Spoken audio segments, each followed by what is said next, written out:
Oakwood Cemetery in Texas is a peaceful resting place by day, but as night falls, it transforms into the site of a chilling legend that has haunted locals for decades. The story begins in the 1930s with a man named Samuel Carter, a solitary gravedigger who was known for always whistling as he worked. His tune was never cheerful, but rather a haunting melody that echoed eerily through the cemetery's old oaks and cracked tombstones. Samuel had been a fixture at Oakwood for years, digging graves for the dead with a quiet reverence. But he was also a man plagued by a stormy past, having lost his wife and child in a tragic accident. Some say that grief is what led him to the cemetery work, and his whistling was a way of keeping his sorrow at bay. One stormy evening, Samuel was tasked with preparing a grave on the far end of the cemetery, near a section rarely visited. As thunder rumbled in the distance and lightning flickered across the sky, Samuel dug in silence, his usual whistle absent as the storm gathered strength. Just as he struck the final depth of the grave, a fierce bolt of lightning came crashing down, striking the metal shovel in his hands. The force threw him into the open grave, where he died instantly, his body twisted and burned. The next morning, his colleagues found him lying in the grave he had dug, eyes wide open as if in terror.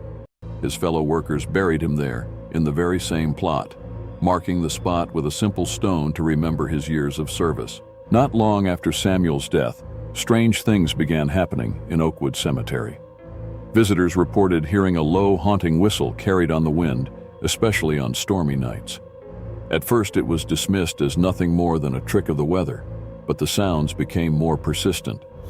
The whistle would start softly, almost distant, but would grow louder and louder, as if someone was approaching. One local, an elderly man who lived near the cemetery, claimed the whistle followed him all the way to his front door one rainy evening, only to stop abruptly as he crossed the threshold. Others began to report feeling a heavy, oppressive presence whenever the whistling started, as though unseen eyes were watching them from the shadows of the gravestones. The legend of the whistler grew, with some believing that Samuel's restless spirit roamed the grounds, forever doomed to walk the cemetery and whistle the mournful tune he had in life. One particularly chilling account came from a group of teenagers who dared each other to spend a night at Oakwood. Armed with flashlights and bravado, they entered the cemetery under the cover of darkness. As they explored, one of them began to whistle mockingly, imitating the legend. Almost instantly, the air around them grew colder, and the wind seemed to carry back a whistle in response, though none of the group admitted to making the sound. The whistling grew louder, circling them, coming from every direction. Panic set in as their flashlights flickered, and one by one they felt a sudden, icy grip on their shoulders. When they turned around, no one was there, but the whistle continued, this time louder and more menacing. Terrified, they fled. But as they reached the cemetery gates, one of them tripped and fell. When the others rushed to help, they noticed something that chilled them to the bone. Fresh footprints in the mud, leading toward the grave where Samuel had been buried. The footprints were larger than any of theirs and appeared to be following them. They never returned to Oakwood, and to this day, they refuse to speak about the incident. Locals now avoid Oakwood after dark, especially on stormy nights when the whistling is most likely to be heard. Some claim that Samuel is still out there, eternally bound to the cemetery, his soul unable to rest. Others believe that disturbing his final resting place will bring terrible consequences. But whether you believe the legend or not, one thing is clear. If you hear the whistle while walking through Oakwood Cemetery, it's best to leave immediately, before the whistler finds you.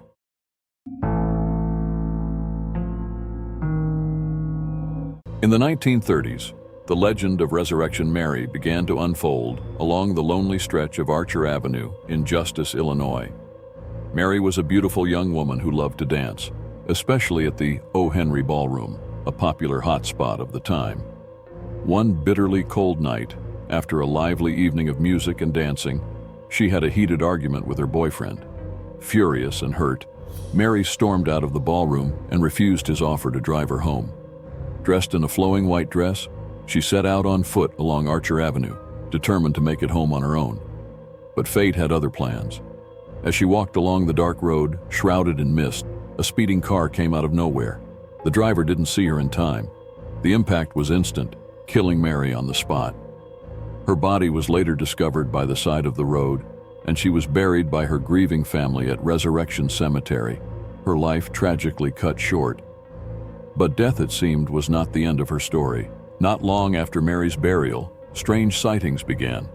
Drivers along Archer Avenue reported seeing a young woman in a white dress walking alone at night. Some said they picked her up, thinking she was stranded, only for her to ask in a soft voice to be taken to Resurrection Cemetery. She would climb into the car, her pale face emotionless, her hands folded in her lap. As the car neared the cemetery gates, Mary would suddenly vanish, leaving behind nothing but an icy chill. For decades, the reports were eerily consistent, with dozens of drivers, particularly taxi drivers, claiming to have encountered the mysterious woman in white.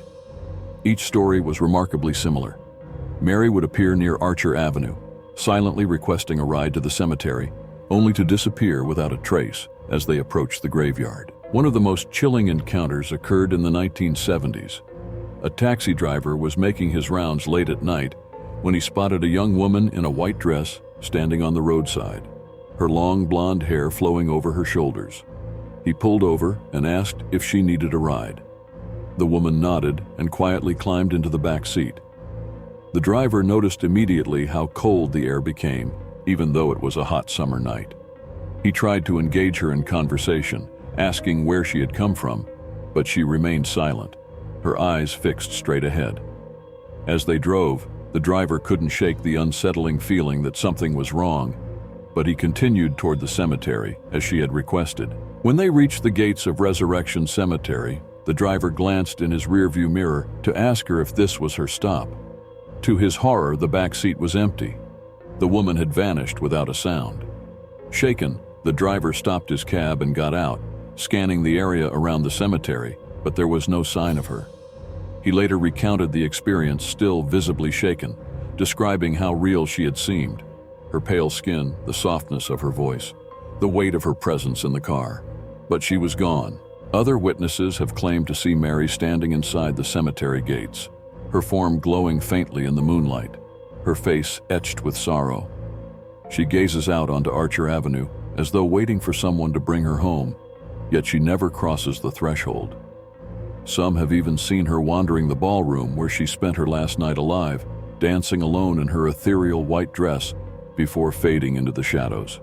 The legend of Resurrection Mary has persisted through the decades, with sightings continuing into modern times.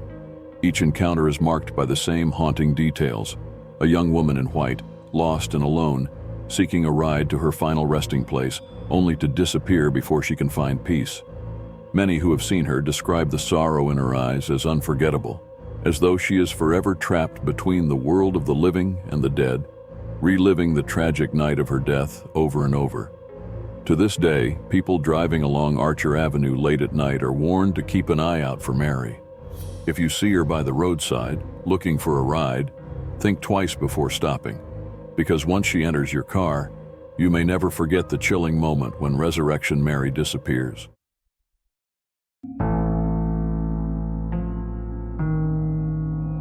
Highgate Cemetery in London is a place steeped in history. Its Gothic tombstones and winding paths evoking a sense of mystery and dread. But one legend stands out among the many tales of hauntings: the chilling story of the Phantom Hand. For over a century, visitors to Highgate's western catacombs have spoken of a cold, bony hand that seemingly appears out of nowhere, clutching at their ankles or shoulders as they pass through the ancient mausoleums. The legend begins in the early 1800s with a notorious grave robber named Henry Rhodes. Rhodes made a fortune desecrating graves, stealing jewelry and valuables from the wealthy buried in Highgate's hallowed grounds. His greed knew no bounds until one fateful night when karma came for him. As Rhodes was prying open a freshly sealed tomb during a violent storm, the ground beneath him gave way. A massive stone slab collapsed, crushing him to death, pinning him beneath the very grave he was robbing.